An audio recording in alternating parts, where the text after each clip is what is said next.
Hi, everybody. It's Laurie again with the 70 days to my 70th birthday. And again, I'm so excited to introduce Mr. Lee Shapiro with the Hit Men. They are a phenomenal band with a phenomenal philosophy about life and all the things that they did. And Karen Stargate is my good friend, and her husband, Larry, was part of that band. So I've gotten the opportunity to see them at some of their concerts. So welcome, Lee. And Lee, I was wondering if you could just share with us how did the Hit Men come about? You know, what were your ages at that time? And, you know, what's the whole scoop behind the Hit Men? Well, the forming of the Hit Men, actually, the idea happened when I was 56. So that's 14 years ago. So what is that, 2000 something? Anyway, you do the math. But then you didn't say there'd be math on this. But that's right. But in any case, I was at a recording session with Frankie Valli, because he and I have remained friends throughout the years, him being the launching factor in my whole career. And just, you know, staying in touch all these 50 years that we know each other. And I told him that I'd been getting phone calls since Jersey Boys won the Tony. People say, well, Lee, why don't you get the other guys from the 70s and go back out and blah, blah, blah. And I just, you know, when I left, Frankie, the touring thing was kind of over for me. I liked recording. I liked creating things like that. But he told me that the bands that I was aware of, who were used to be stars of Jersey Boys or played roles in Jersey Boys, were being limited by how many Four Seasons songs they could do, because in the earlier days of Jersey Boys, they didn't want formerly of Jersey Boys to go out and do that play as the show. And then where would that leave Jersey Boys with its $150, $200 ticket? So, but he said, Lee, he says, you know, you were one of the Four Seasons. You really biographically, you know, have that credit. So for you, you could do whatever you want. So I felt like I kissed the ring, you know what I mean, with Frankie Valli. And I followed up with it, and I got Don Ciccone, the late Don Ciccone, who breaks my heart to say it. Jerry Polci, who sang Oh What a Night, the lead. Jimmy Ryan, who was Don Ciccone's college roommate, who formed the Critters. Oh, I love them. and Don Ciccone wrote Mr. Dying Who Sang. Jimmy arranged it, played on it. And then Jimmy ended up being the musical director and guitarist for Carly Simon. So you can see everyone's credits starting to mount. And then we got the wonderful, my beloved Larry Gates, who unfortunately left us 7 years ago.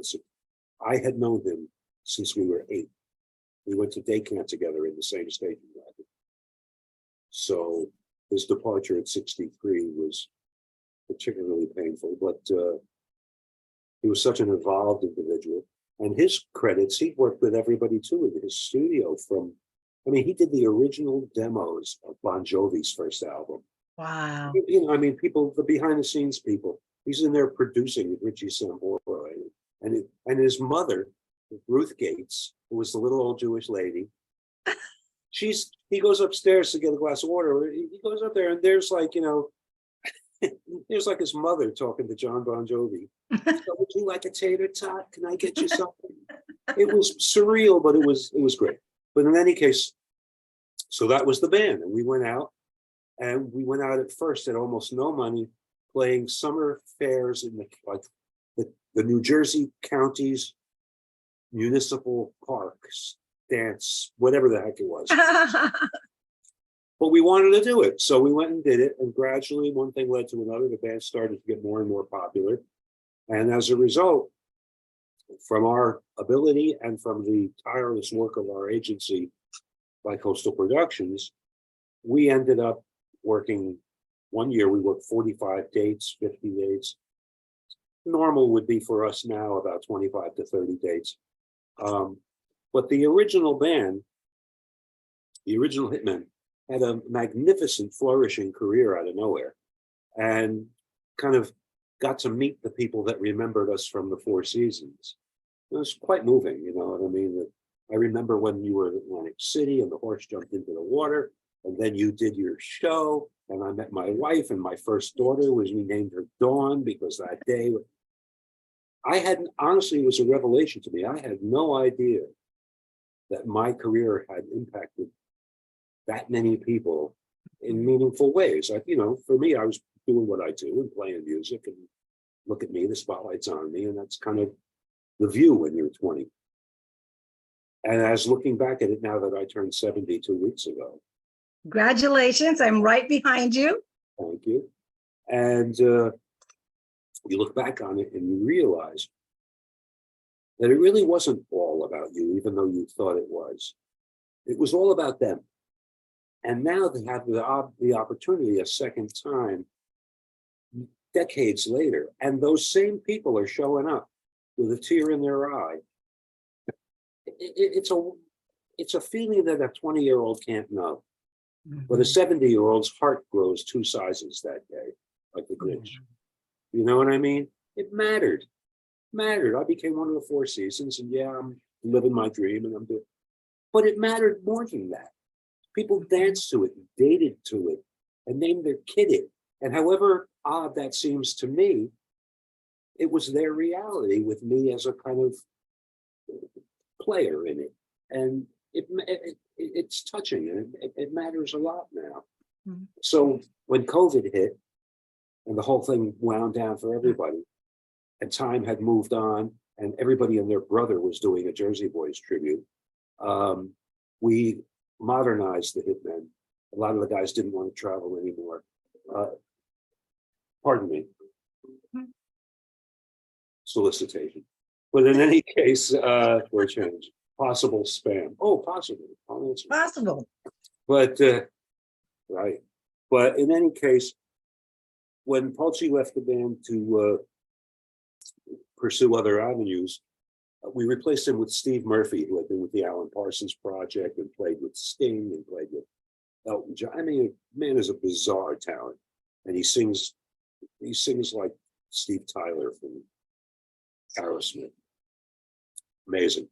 And we asked him, in the interest of keeping the brand going, keeping the legacy going of the Hitmen, because I couldn't travel.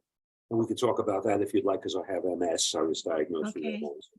But be that as it may, Steve contracted the same pattern, the same cookie cutter. Guys who aren't just a tribute, but who really played with the artists that reflect the tunes, just like I can really play Four Seasons songs because I was a Four Season. So Steve's legacy and his resume reads like who's who of rock and roll. And the other guys played with people from Derek and the Dominoes and Wings. And you know, I mean, the guys played with Benny Lane from Wings, and guys played with Ted Nugent. I mean, just the oddest, Alice Cooper. And so any of those songs are all fair game now for 2 reasons. 1, the guys really played. But 3, we've tipped the clock ahead a little bit.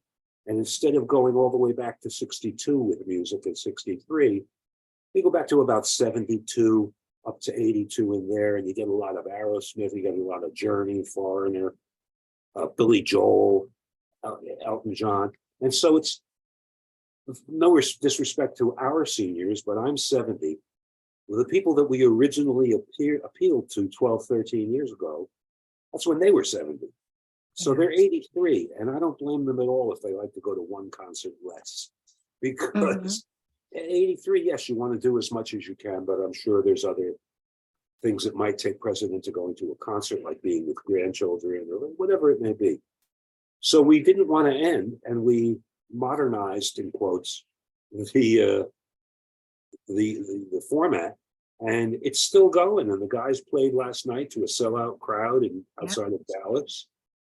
And if I may boast, the Hitmen just charted their 6th sellout engagement in a row. That's great. That's amazing. Very rewarding. And I think that's one thing, Lee, that I was very impressed is that you weren't like a cover band, but you were the true professional musicians who really were in that belly of that beast in the 60s that created that sound. And that I just was blown away. And I've gone to several of your concerts. The second thing was, and then I do want to ask about, because I think that's also, as we get older, I think it's so critical to keep changing and morphing and discovering. And like you said, that now the Hitman has now created a whole another sound, but the same format. So I think that's amazing. And just wanted to ask you, one of the things I liked was behind the stage, you had those PowerPoints or that, and and that brought back so many memories. And I think part of my journey into my 70s is also reflecting on your life, you know, the good, the bad, the ugly, and music is so part of that. Like I can remember exactly where I was at when you were playing some of those songs. So do they still do the historical part, or is that something that was more interesting to an older group, or your first group of fans? No, I find it the same thing. And there are only two things that bring back that rush of memory. One is music. And when I say the second one, you'll know I'm right. The sense of smell. Yeah. If you walk into a bakery and they're taking out an apple pie, any apple pie won't catch your attention, but the one that was like grandma's and smells like it, Yep. and you're back in grandma's kitchen. And music, and for some reason, the sense of smell, it does the same thing to the human anatomy. But the time thing, one of our old albums from the original Hitman was called Time Travel. And what we used to say back then was, coming to a Hitman concert, you'll leave happier and younger than when you got there.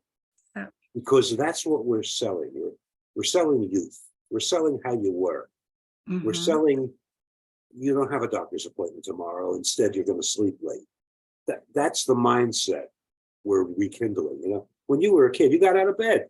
There wasn't like, there was none of that. There was like, up, you know. So now as seniors, you get a sense of what matters to us all, and what we don't know that we need, but when we get it, we get it. With the new Hitmen, it's the same thing 10 years later, 12 years later. These people who like Journey and who like Foreigner and who like Alan Parsons are our age. Mm-hmm. It's us. We're 70. Because when Aerosmith was popular, I hate to say this to you, was 50 years ago. Yeah. 50. The records that I made with Frankie Valli were all 45, 40, whatever it was, years ago. And we're the seniors. And I used to say from the stage that baby boomers share two unique distinctions. One, and of course, this always got a round of applause, but baby boomers had the best music. So big reaction. Yay. But the standing ovation that was bigger than anything the whole night came after I said, and we're the first generation of senior citizens that didn't grow old. And we are. And you know what you can attribute that to? Rock and roll. Yeah, absolutely. I love that idea. We are the first, for all your listeners, they should know that we are the first group of senior citizens, first generation of senior citizens that decided not to grow old. Yep. And we're having a blast. We are. And I do agree with that. You know, that the person I interviewed before, I don't know if you listened to it, Dr. Ankar Patel, and he has a book called Age is Just a Number, and talking about, you know, youth and how we do perceive ourselves, you know, this way. And it's all positive. We just had our family reunion yesterday, and we honored our oldest descendant, who's a 92-year-old woman who just bought a ski jet. And she's 92, and they were going to the lake today. And I think that's wonderful. And maybe that can get us into, since you did share about your health issue, do you have any tips, or, because you're such a positive person about, you know, and again, also, we know Betty Davis said, getting old is not for sissies. I mean, no matter how much we take care of ourselves, our bodies are a machine. And how do you deal with your health, and any tips for the listeners of because you're such a positive person in terms of that. Well, thank you. I have multiple sclerosis. I was diagnosed 9 years ago at age 61. And it went from not needing any kind of assistance to a cane, still on the road, mind you, and a Yeah. cane, and then a walker and a cane, and then a wheelchair in the airport. And now pretty much that I'm not traveling, I have to use a walker. On a real bad day, I use a wheelchair. But not to be maudlin, but these are my feelings. Larry Gates would love to have MS right now. Yeah. Okay. Don Ciccone, give him a wheelchair, he's ready. I'm here. So people say, oh, your attitude, you're this, you're that.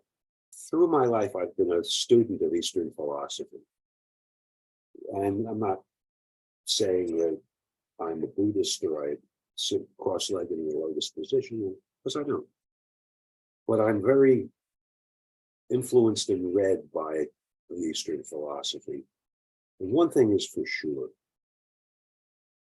when something is a fact, there's no room for emotion. It doesn't help. It's a fact.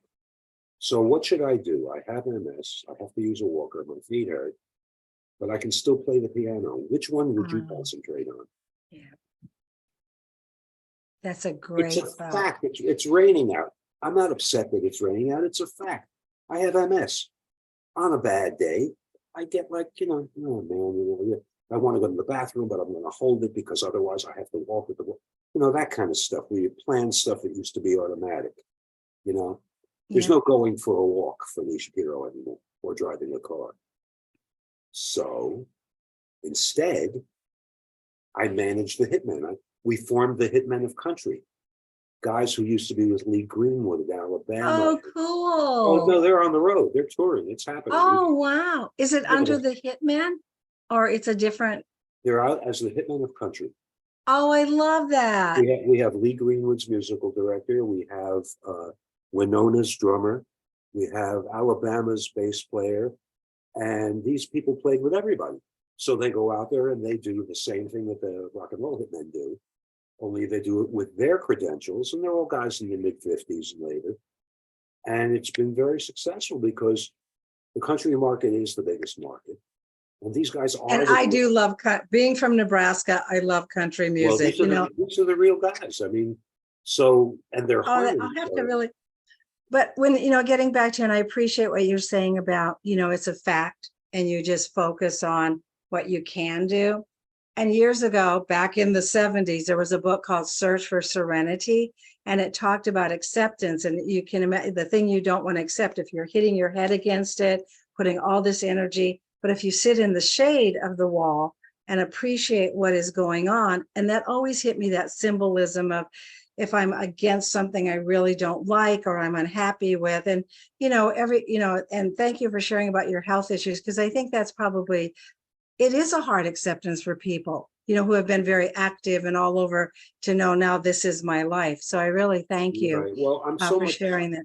I'm a very lucky man. I have such incredible benefits in my life with regard to, I have twin grandsons who are 8. I'm Pop. It doesn't have to get better than that. Then my daughter, my whole family has a long line of either not going or dropping out of college in the first semester. Nobody went. So my father came out of the Navy and he ended up building an incredible company to put the lights on the George Washington Bridge with high school dropout in the 40s, 50s.